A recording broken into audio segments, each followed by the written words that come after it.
Hi everybody, and thanks for coming in. This is Patti, and I just wanted to show you my spaghetti and cheesy spaghetti.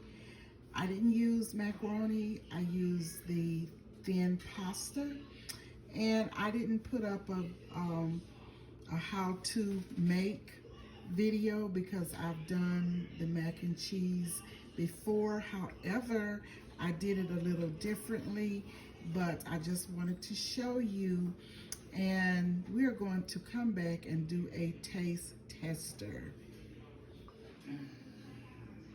Hey y'all, welcome back, and this is the pasta and cheese, and here it is plated, and Tyler is about to take a bite and let us know what it tastes like.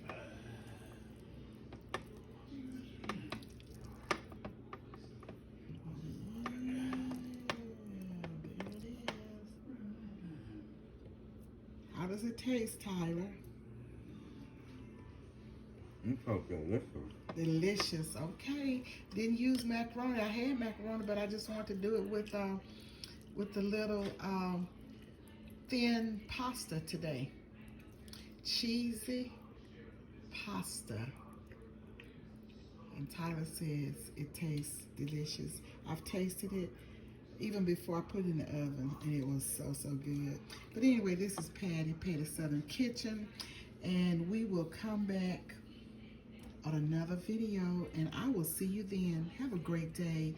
Thanks for joining. Thanks for watching, and thanks for subscribing. I love all of you. Goodbye.